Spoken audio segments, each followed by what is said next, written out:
আলাইকুম। আমরা অষ্টম শ্রেণীর শিক্ষার্থী। আমরা আমাদের সেশন অভিজ্ঞতা, আমাদের ল্যাবরেটরির দ্বিতীয় সেশনের একটি পরীক্ষণ রয়েছে, যেটি হচ্ছে হলুদ, চুন ও লেবু রসের একটি পরীক্ষণ। আজ আমরা আপনাদের সামনে এটি উপস্থাপন করে দেখাবো। এটি করার জন্য আমাদের যা যা প্রয়োজন: একটি বিকার, চুন, হলুদ, একটি লেবু এবং পানি। প্রথমে আমরা লেবুটিকে কেটে নেব।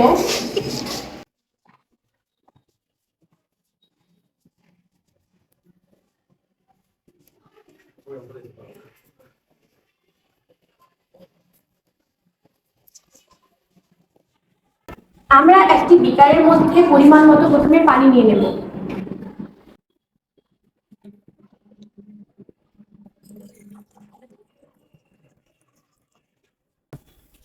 এবার এই পানিটির মধ্যে আমরা 1 চামচ পরিমাণ হলুদের গুঁড়া দিয়ে দেব।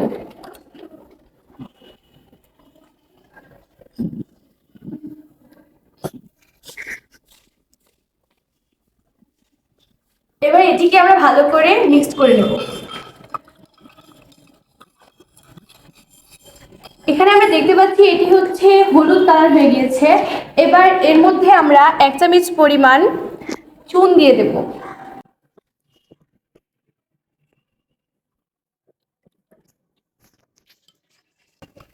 এখানে চুন দেওয়ার কারণে আমরা দেখতে পাচ্ছি এটা ধীরে ধীরে হলুদ রং থেকে লাল রঙে পরিণত হচ্ছে।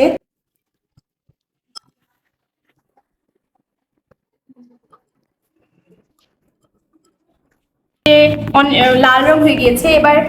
এবার আমরা এর মধ্যে লেবুর রস যুক্ত করব।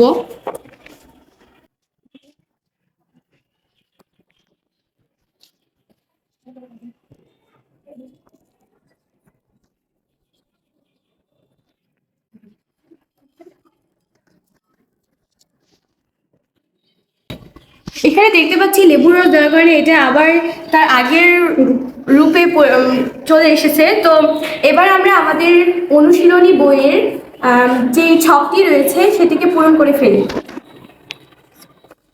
এখানে পরীক্ষণটি ছিল হলুদ, চুন ও লেবু রসের পরীক্ষণ।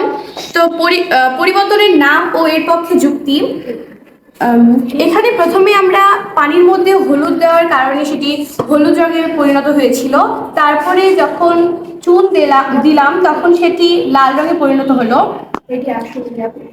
তারপরে যখন আবার আমরা লেবু রস দিলাম তখন সেটি আবারও হলুদ রঙে পরিবর্তন হলো। তাহলে আমরা এখানে বুঝতে পারি যে হলুদ, চুন ও লেবু রসের পরীক্ষণটির মাধ্যমে বুঝতে পারি যে এটি একটি ভৌত পরিবর্তন। ভৌত পরিবর্তন হচ্ছে এমন একটি পরিবর্তন যার মাধ্যমে পদার্থের পূর্বের অবস্থানে নিয়ে আসা সম্ভব।